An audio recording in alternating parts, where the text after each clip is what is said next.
Baby ಇವತ್ತು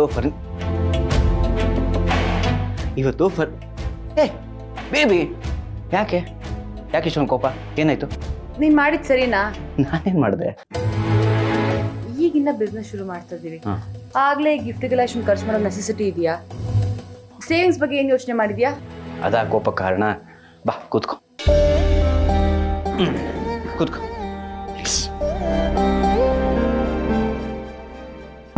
baby. ನೋಡು, ಮನೆಯವರೆಲ್ಲ ನಾನೇನೂ ಕೆಲಸ ಮಾಡ್ತಿಲ್ಲ, ಎಲ್ಲೂ ದುಡಿತಾ ಇಲ್ಲ, ನನ್ನ ಜೀವನ ಹೇಗೋ ಅಂತ ಯೋಚನೆ ಮಾಡ್ತಾ ಇದ್ರು. ಅದು ಅಲ್ಲದೆ ನಾನು ಬರೀ ಗಿಫ್ಟ್ಗಳನ್ನ ತೊಗೊಳೋದು ಹೇಗೋಗಿತ್ತು. ಆದರೆ ಈಗ ನಾನು ದುಡಿತಾ ಇದ್ದೀನಿ, ನಾನು ಕೊಡಬಲ್ಲೆ ಅಂತ ನಿರೂಪಿಸ್ಬೇಕಾಗಿತ್ತು. ಅದಕ್ಕೆ ಹೀಗೆ ಮಾಡಿದೆ. ತಪ್ಪ ಹೇಳು? ಈಗಿನ ಬಿಸ್ನೆಸ್ ಶುರು ಮಾಡಿದೀವಲ್ವಾ, ಆ ಭಯದಿಂದ ಹೀಗೆ ಹೇಳ್ದೆ. ಇನ್ಮೇಲೆ ಏನೇನು ನಿರ್ಧಾರ ತಗೊಳ್ಬೇಕಾಗಿದ್ರು ಸ್ವಲ್ಪ ಯೋಚನೆ ಮಾಡು. So happy for you. Thank you so much. I love you. Love you too.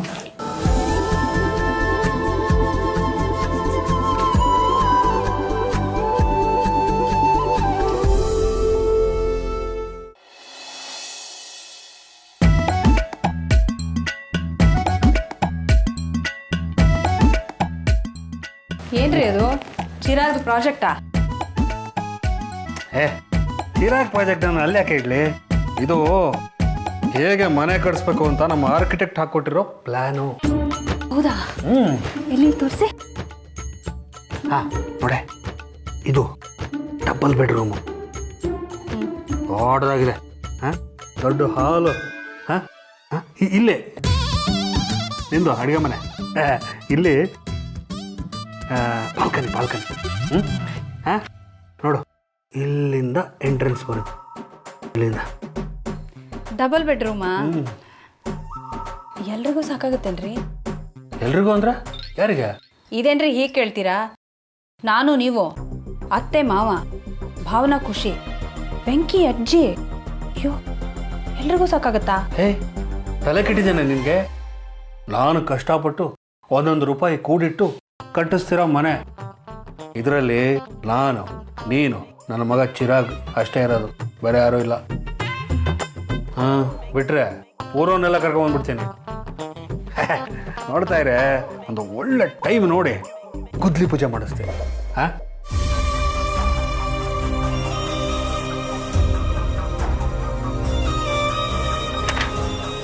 ಚೆನ್ನಾಗಿ ಮಾಡಿದ್ದಾನೆ ಆರ್ಕಿಟೆಕ್ಟ್.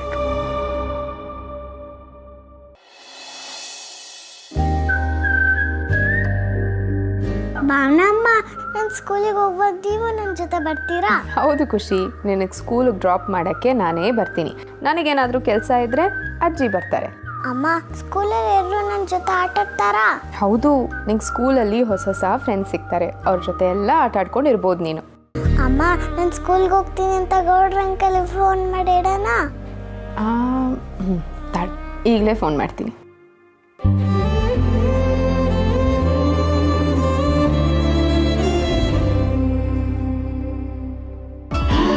ಹೇಳಿ ಫೋನ್ ಮಾಡು. ಹಲೋ ಗೌಡ್ರೆ.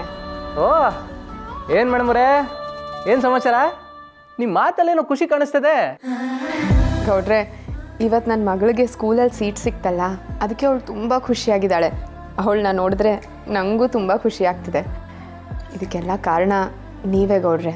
ನಿಮಗೆ ಎಷ್ಟು ಥ್ಯಾಂಕ್ಸ್ ಹೇಳಿದ್ರು ಕಮ್ಮಿನೇ. ಹಾಂ, ಯಾವಾಗಲೂ ಹಿಂಗೆ ಖುಷಿಯಾಗಿರಿ ಮೇಡಮ್ರೇ. ನಿಮಗೆ ನಿಮ್ಮ ಮಗಳಿಗೆ ಒಳ್ಳೇದಾಗಲಿ. ಥ್ಯಾಂಕ್ಸ್ ಗೌಡ್ರೆ. ಅದು ನಿಮ್ಮನ್ನು ಒಂದ್ಸಲ ನೋಡಬಹುದಾ? ನಿಮ್ಮ ಮುಂದೆ ನಿಂತು ನನಗಿರೋ ಖುಷಿಯೆಲ್ಲ ನಿಮ್ಮ ಒಂದ್ಸತಿ ಹೇಳ್ಕೋಬೇಕು ಅಂತ ಅನ್ನಿಸ್ತಾ ಇದೆ. ನೀವು ಒಂದ್ಸಲ ಸಿಗ್ತೀರಾ?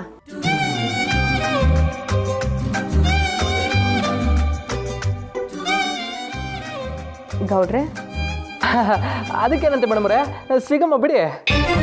ನೀವು ಯಾವಾಗ ಫ್ರೀ ಆಗ್ತೀರಾ? ಹೇಳ್ತೀನಿ ಮೇಡಮ್, ನಾನು ಹೇಳ್ತೀನಿ. ಹಾಂ ಸರಿ. ಪಾಪ ಗೊತ್ತಿ ಫೋನ್ ಕೊಡಿ.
ಏನು ಜಾನ್ವಿ ಅವರೇ, ಆರಾಮಾಗಿದ್ದೀರಿ?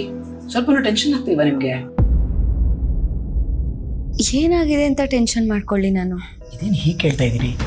ಫ್ರೆಂಡ್ಗೆ ಹುಷಾರಿಲ್ಲ, ಆಸ್ಪತ್ರೆಗೆ ಸೇರಿಸಿದ್ದಾರೆ ಅಂತ ಫೋನ್ ಮಾಡಿದ್ರಲ್ವಾ, ಅವ್ರನ್ನ ನೋಡ್ಕೊಂಬರ್ಬೇಕು ತಾನೆ? ಹಾಂ, ಅವ್ರಿಗೆ ಆಗಲೇ ಕಾಲ್ ಮಾಡಿದ್ದೆ. ಡಿಸ್ಚಾರ್ಜ್ ಮಾಡಿ ಮನೆ ಕರ್ಕೊಂಡು ಬಂದಿದ್ದಾರಂತೆ. ಮತ್ತೆ ಹೋಗಿ ನೋಡ್ಕೊಂಬರ್ಬೇಕಲ್ವಾ? ನನಗೂ ಹೋಗಬೇಕು ಅಂತಿದೆ, ಆದರೆ ಪಾಪ ನೀವು ಬ್ಯುಸಿ ಇದ್ದೀರಾ, ಒಬ್ಬಳೇ ಹೇಗೆ ಹೋಗಲಿ ನಾನು? ಇಂಥ ವಿಷಯದಲ್ಲಿ ನಾನು ಹೇಗೆ ಬೇಡ ಅನ್ಲಿ ಜಾನ್ವಿ ಅವರೇ? ನೋಡಿ, ಜಗತ್ತಿನಲ್ಲಿ ಬೆಲೆ ಕಟ್ಟಕ್ಕಾಗದೇ ಇರೋ ಸಂಬಂಧ ಅಂದರೆ ಸ್ನೇಹ. ನಿಮ್ಮ ಸ್ನೇಹಿತಂಗೆ ಹೀಗಾಗಿದೆ ಅಂದಮೇಲೆ ಸರಿ, ಒಂದು ಕೆಲಸ ಮಾಡೋಣ, ನಾನು ಆಫೀಸಿಗೆ ಲೀವ್ ಹಾಕ್ತೀನಿ, ಇಬ್ರು ಹೋಗಿ ನೋಡ್ಕೊಂಬರೋಣ. ಬನ್ನಿ. ಇವ್ರನ್ನ ನಾನು ಏನೋ ಅನ್ಕೊಂಡಿದ್ದೆ, ಆದರೆ ಇವ್ರು ನಾನು ಅನ್ಕೊಂಡ ಹಾಗಲ್ಲ. ನನ್ನ ಸ್ನೇಹಿತಂಗೆ ಹೀಗಾಗಿದೆ ಅಂತ ಇವ್ರಿಗೆ ಎಷ್ಟು ನೋವಾಗ್ತದೆ. ಏನಾಯ್ತು ಜಾನ್ವಿ ಅವರೇ? ನೋಡಿ, ನಿಮಗೆ ಸ್ನೇಹಿತರು ಅಂದರೆ ಎಷ್ಟು ಕಾಳಜಿ, ಆ ಸ್ನೇಹ ಅನ್ನೋ ಸಂಬಂಧಕ್ಕೆ ನೀವು ಎಷ್ಟು ಬೆಲೆ ಕೊಡ್ತೀರಾ ಅಂತ ನನಗೆ ಗೊತ್ತು. ಹಾಗಿದ್ಮೇಲೆ ನಾನು ಮರ್ಯಾದೆ ಕೊಡದೇ ಇರೋಕ್ಕಾಗತ್ತಾ? ಬನ್ನಿ, ಈ ಸಮಯದಲ್ಲಿ ಎಷ್ಟು ಬೇಗ ಹೆಲ್ಪ್ ಮಾಡೋಕ್ಕಾಗತ್ತೆ ಹೆಲ್ಪ್ ಮಾಡಬೇಕು. ಹೋಗಿ ನೋಡ್ಕೊಂಬರೋಣ. ನಿಮ್ಮ ಕಾಳಜಿನ ನೋಡೋಕ್ಕೆ ತುಂಬ ಖುಷಿ ಆಗ್ತದೆ. ಒಂದೇ ನಿಮಿಷ, ನಾನು ಫೋನು ಪರ್ಸು ತಂದ್ಬಿಡ್ತೀನಿ. ನಾನು ಆಫೀಸಿಗೆ ಕಾಲ್ ಮಾಡಿ ಹೇಳ್ತೀನಿ. ಹಾಂ.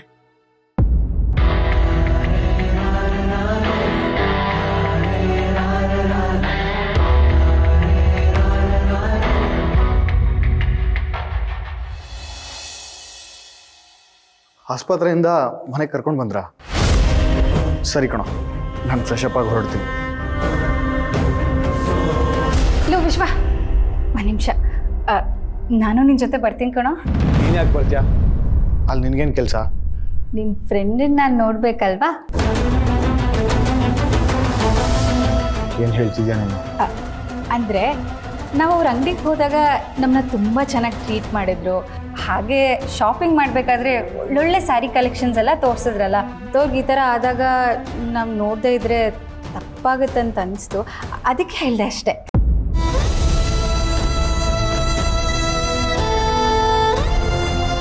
ಸರಿ, ನಾನು ಫ್ರೆಶ್ ಅಪ್ ಆಗಿ ಬರ್ತೀನಿ, ಅಷ್ಟರಲ್ಲಿ ನೀನು ರೆಡಿಯಾಗಿ ಬಾ.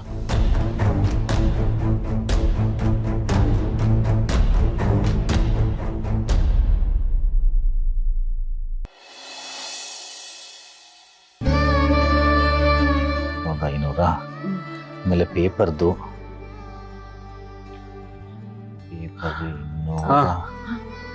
ತಗೊಳ್ಳಿ. ಈ ಮನೆಯಲ್ಲಿ ಖರ್ಚು ಜಾಸ್ತಿ, ಆದಾಯ ಕಡಿಮೆ, ಏನು ಮಾಡೋಣ?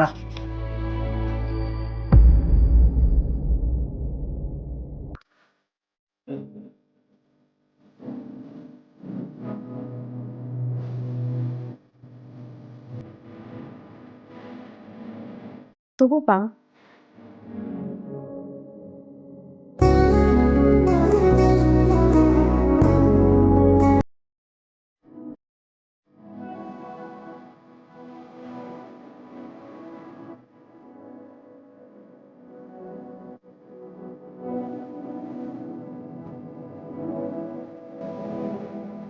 ಹರೀಶ, ಅರೆ, ಏನು ಹಾಗೆ ನೋಡ್ತಾ ಇದ್ದೀರಾ? ತಗೊಳ್ಳಿ. ಹರಿ, ನನಗೆ ಗೊತ್ತಮ್ಮ, ನಾನು ದುಡಿದೆ ಮನೇಲೇ ಇದ್ದಾಗ ನನ್ನ ಕೈಲೇನೂ ಕೊಡೋಕ್ಕಾಗಲಿಲ್ಲ. ನೀವು ಕಷ್ಟ ಅಂದಾಗ ನಿಮ್ಮ ಕೈ ಜೋಡಿಸ್ಲಿಲ್ಲ, ಅದಕ್ಕೋಸ್ಕರ ಕ್ಷಮೆ ಇರಲಿ. ಆದರೆ ಇನ್ಮೇಲೆ ಹಾಗಾಗಲ್ಲ. ಹರಿ, ನೀನು ಏನೋ ಕೆಲಸ ಮಾಡಿದ್ರೆ ಸುಮ್ಮನೆ ಮನೇಲಿದ್ದಾಗ ನೀನು ಎಲ್ಲರ ಹಂಗೆ ದುಡಿಲಿ, ನಿನ್ನ ಕಾಲ ಮೇಲೆ ನಿಂತ್ಕೊಳ್ಳಿ ಅಂತ ನಾನೇನೋ ಒಂದೆರಡು ಮಾತು ಜಾಸ್ತಿ ಆಡಿರ್ಬೋದಪ್ಪ, ಕ್ಷಮಿಸ್ಬಿಡ. ಪ್ಲೀಸ್ ಅಡ್ಬೇಡಿ. ನೀವು ಹೇಳಿರೋದೆಲ್ಲ ನಾನು ಒಳ್ಳೆದಕ್ಕೆ ತಾನೆ, ನಂಗೆ ಗೊತ್ತು. ಹೌದು ಮಾವ, ಇಷ್ಟು ದಿನ ನೀವೇನೆಲ್ಲ ಮಾತಾಡಿದಿರೋ ಅದರಲ್ಲಿ ಕೋಪಕ್ಕಿಂತ ಪ್ರೀತಿನೇ ಜಾಸ್ತಿ ಇತ್ತು. ಹರಿ, ಕೆಲ್ಸಕ್ಕೆ ಟೈಮ್ ಆಯಿತು, ನೀನು ರೆಡಿ ಆಗಿ. ಬರ್ತೀನಪ್ಪ, ಬರ್ತೀನಮ್ಮ. ಒಳ್ಳೇದಪ್ಪ.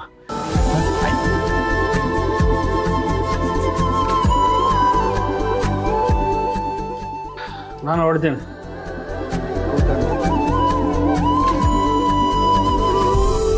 ಖುಷಿಗೆ ತಿಂಡಿ ತಿನ್ನಿಸ್ಬಿಟ್ಟು ಆಫೀಸಿಗೆ ಹೊರಡ್ತೀನಿ. ಸರಿ ಮಗಳೇ, ಹುಷಾರು. ಹೊರಡ್ತೀಯಾ? ಹಾಂ, ಹುಷಾರು ಆಯ್ತಾ? ಏ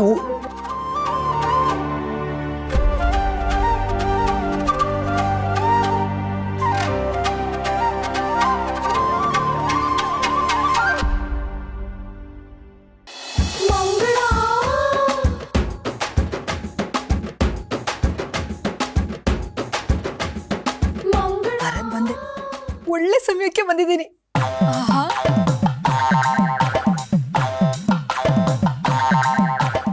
ಅಮ್ಮ,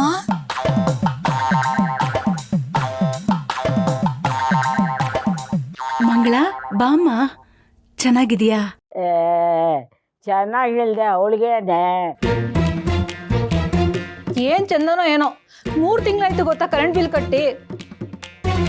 ನನ್ ಕಷ್ಟ ನನಗೇನೆ. ಏನು ಕರೆಂಟ್ ಬಿಲ್ ಕಟ್ಟಿಲ್ವಾ? ಓಹೋ, ಕರೆಂಟ್ ಬಿಲ್ಲು ಫ್ರೀಯಾಗಿ ಕೊಡ್ತಾ ಇಲ್ವೇನೆ? ನಾವೇ ಕರೆಂಟ್ ಬಿಲ್ ಕಟ್ಟಬೇಕು, ಪರವಾಗಿಲ್ಲ. ಅಜ್ಜಿ, ಅದನ್ನೆಲ್ಲ ಮಾಡಿಸ್ಬೇಕಲ್ವಾ? ಅದೆಲ್ಲ ಇವ್ರ ಹಳ್ಳಿ ಎಲ್ಲಿ ಬರುತ್ತೆ ಹೇಳು? ಕುಡಿಯೇನು ಚೆನ್ನಾಗಿ ಕುಡಿತಾರೆ. ನನ್ನ ಜೀವನ ಮಾತ್ರ ಯಾವ ಶತ್ರುಗೂ ಬೇಡಮ್ಮ. ನನ್ಗಂತೂ ರೋಸ್ ಹೋಗ್ಬಿಟ್ಟಿದೆ. ಅಮ್ಮ, ರೇಷನ್ ತರೋದಕ್ಕೂ ದುಡ್ಡಿಲ್ಲ. ಒಂದ್ 3,000 ರೂಪಾಯಿ ಇದ್ರೆ ಕೊಡ್ತೀಯಾ? ಹೋಗಿ ರೇಷನ್ ತಗೊಂಡ್ ಬಂದ್ಬಿಡ್ತೀನಿ. 3,000ನಾ? ರೀ,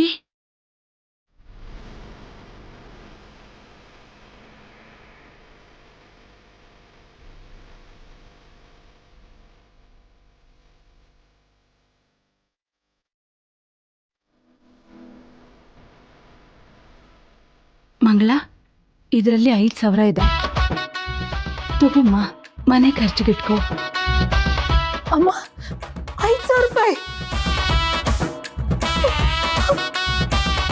ಅಮ್ಮ, ಅಮ್ಮ, ನೀನ್ ಅಮ್ಮ ಅಲ್ಲ, ನನ್ನ ಪಾಲಿನ ದೇವ್ರು. ನನ್ನ ಕಷ್ಟ ನಿನಗೆ ಮಾತ್ರ ಅರ್ಥ ಆಗುತ್ತಮ್ಮ. ಬಿಡು ಬಿಡು ಮಂಗಳ, ಮೊದಲು ಕರೆಂಟ್ ಬಿಲ್ ಕಟ್ಟು. ಕರೆಂಟ್ ಬಿಲ್ ಅಮ್ಮ ಅಲ್ಲ, ಇದರಲ್ಲಿ ರೇಷನ್ಗೂ ಫಸ್ಟ್ ದುಡ್ಡು ಕೊಟ್ಬಿಡ್ತೀನಿ. ಹಾಗೆ ಮಾಡು.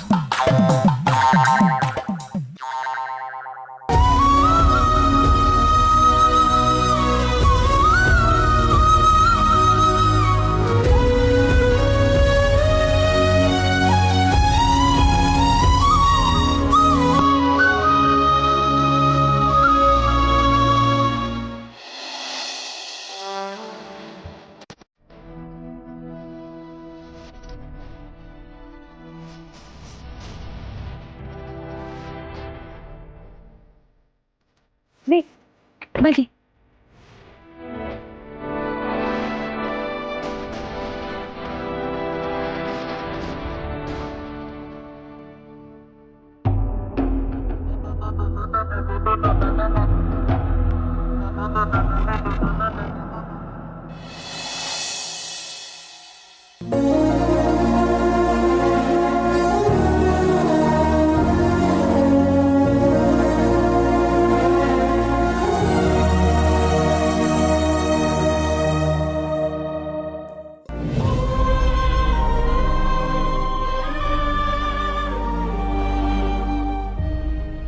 ಏನಾಯ್ತು ಆಂಟಿ?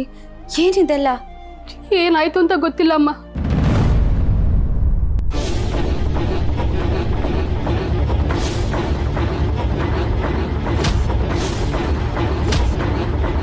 ಅಂಗಡಿಯಿಂದ ಮನೆಗೆ ಬಂದಿದ್ದು ಗೊತ್ತಿದೆ ಹೊರತು ಏನಾಯ್ತು ಅಂತ ಗೊತ್ತಾಗಿಲ್ಲ. ನಾವು ಮನೆಗೆ ಬಂದು ನೋಡಿದಾಗ ಇಲ್ಲೇ ಕೆಳಗಡೆ ಬಿದ್ದಿದ್ದ. ಒಬ್ಬನೇ ಮಗ, ಇವನಿಗೆ ಈ ಥರ ಆಗ್ಬಿಟ್ರೆ ನಮ್ಗೆ ಯಾರಮ್ಮಾಗತ್ತಿ? ಒಳ್ಳೆಯವ್ರಿಗೆ ಆ ದೇವ್ರು ಯಾಕೆ ಇಂಥ ಶಿಕ್ಷೆ ಕೊಡ್ತಾನೋ ಗೊತ್ತಿಲ್ಲ.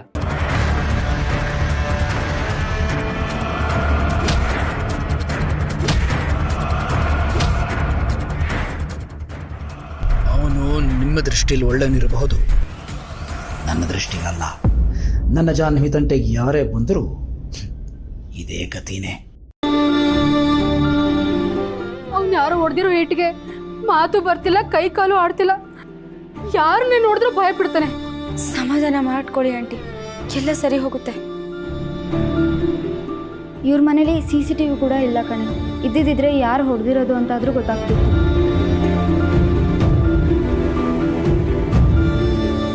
ನೀವ್ಯಾರು ಅಂತ ಗೊತ್ತಾಗ್ಲಿಲ್ಲ. ನಾನು ಜಾನ್ವಿಯವ್ರ ಹಸ್ಬೆಂಡು ಜಯಂತ್ ಅಂತ. ಸಾರಿ ಮರ್ತಿದ್ದೆ. ನಿಮ್ಮನ್ನ ಟಿ ವಿಲಿ ನೋಡಿದ್ದೀನಿ. ಇವನಿಗಾಗಿರೋ ಟೆನ್ಷನಲ್ಲಿ ನೆನಪು ಬರಲಿಲ್ಲ. ಪರವಾಗಿಲ್ಲ ಬಿಡಿ, ನಿಮ್ಮ ಪರಿಸ್ಥಿತಿ ನನಗೆ ಅರ್ಥ ಆಗುತ್ತೆ. ನಿನ್ನೆಯವ್ರಿಗೆ ಈ ಥರ ಆಯಿತು ಅಂತ ಗೊತ್ತಾದ ಕೂಡಲೇ ನಾನು ಜಾನ್ವಿಯವ್ರು ಕರ್ಕೊಂಡು ಬಂದ್ಬಿಟ್ಟೆ. ನಿಜವಾಗೂ ತುಂಬ ನೋವಾಗುತ್ತೆ. ಯಾಕೆ ಹೀಗಾಯಿತು? ಯಾರು ಇದನ್ನೆಲ್ಲ ಮಾಡಿದ್ದು? ಏನಾದರೂ ಗೊತ್ತಾಯ್ತಾ? ಇಲ್ಲ, ಇದೆಲ್ಲ ಹೇಗಾಯ್ತು ಅಂತ ಗೊತ್ತಿಲ್ಲ. ನಾವು ಬಂದಾಗ ಇಲ್ಲಿ ಪ್ರಜ್ಞೆ ತಪ್ಪು ಬಿದ್ದಿದ್ದ. ಹಾಸ್ಪಿಟ್ಲಿಗೆ ಸೇರಿಸಿದ್ವಿ. ಡಾಕ್ಟ್ರು ಜೀವಕ್ಕೆ ಏನು ತೊಂದರೆ ಇಲ್ಲ ಅಂತ ಹೇಳಿದ್ದಾರೆ. ಸುತ್ತಮುತ್ತ ನಡೆಯೋದೆಲ್ಲ ಗೊತ್ತಾಗತ್ತೆ, ಆದರೆ ಅದನ್ನ ಹೇಳೋದಕ್ಕೆ ಆಗ್ತಿಲ್ಲ ಅವನಿಗೆ.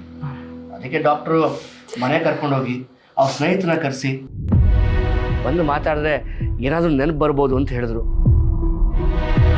ಇಷ್ಟು ಚಿಕ್ಕ ವಯಸ್ಸು ಈಗಲೇ ಹೀಗಾಗಿದೆ ಅಂದರೆ ಏನು ಹೇಳೋಣ? ದೇವರು ನನ್ನನ್ನು ಬೇಗ ಹುಷಾರು ಮಾಡಲಿ ಅಷ್ಟೆ. ಮತ್ತು ಇನ್ನೊಂದು ವಿಷಯ, ನಿಮಗೇನಾದರೂ ಸಹಾಯ ಬೇಕಾದರೆ ಚೂರು ಹಿಂಜರಿದೆ ನನ್ನನ್ನು ಕೇಳಿ. ನನಗೆ ಸಾಕಷ್ಟು ಜನ ಸರ್ಜನ್ಸ್ ಗೊತ್ತಿದ್ದಾರೆ. ನಿಮ್ಮ ಮಗನಿಗೆ ಏನು ಟ್ರೀಟ್ಮೆಂಟ್ ಬೇಕೋ ಅದನ್ನು ನಾನು ಕೊಡಿಸ್ತೀನಿ. ಅಯ್ಯೋ, ನಿಮ್ಗೆ ಯಾಕೆ ತೊಂದರೆ? ಅರೆ, ಇದರಲ್ಲಿ ತೊಂದರೆ ಏನು ಬಂತು? ಜಾನ್ವಿಯವ್ರ ಸ್ನೇಹಿತರು ಅಂದಮೇಲೆ ನನ್ನ ಸ್ನೇಹಿತರು ಅಲ್ವಾ? ಕಷ್ಟ ಕಾಲದಲ್ಲಿ ಸ್ನೇಹಿತರಿಗಾಗದೆ ಹೋದರೆ ಹೇಗೆ? ನಿಮ್ಮನ್ನ ತುಂಬ ಉಪಕಾರ ಆಯಿತು. ಆ ದೇವರು ನಿಮ್ಮನ್ನ ಚೆನ್ನಾಗಿಟ್ಟಿರಲಿ. ಈ ಕಾಲದಲ್ಲಿ ನಮ್ಮವರೇ ನಮ್ಗಾಗೋದಿಲ್ಲ. ಅಂಥದ್ರಲ್ಲಿ ಈ ಮಾತು ಹೇಳೋಣ ತುಂಬ ಖುಷಿ ಆಯ್ತು. ಇರಿ, ನಾನು ಕುಡಿಯೋಕೆ ಏನಾದರೂ ತರ್ತೀನಿ. ಈಗೇನು ಬೇಡ. ಇಂಥ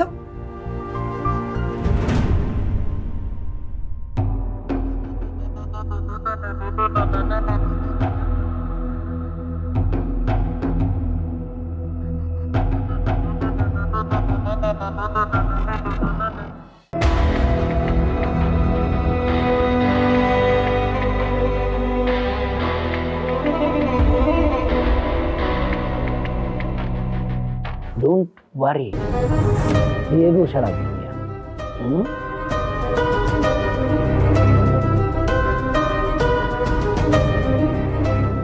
ಹೇ ಗೂಬೆ, ನೀನು ನನ್ನ ಹೆಂಡತಿ ಕ್ಲೋಸ್ ಫ್ರೆಂಡ್ಸಾ?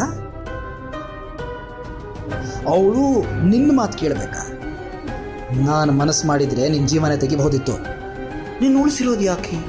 ನನ್ನ ಜಾಹ್ನವಿನ ನನ್ನಿಂದ ಕಿತ್ಕೊಂಡ್ರೆ ನಾನು ಹೀಗೆ ನೋವು ಅನುಭವಿಸ್ತೀನಿ.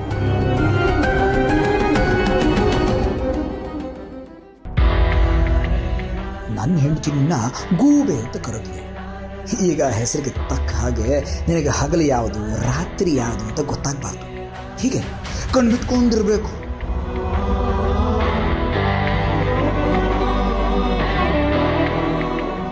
ರೀ, ಹೊರಡೋಣ. ನಿಮ್ಗೆ ಆಫೀಸಿಗೆ ಲೇಟ್ ಆಗುತ್ತೇನೋ.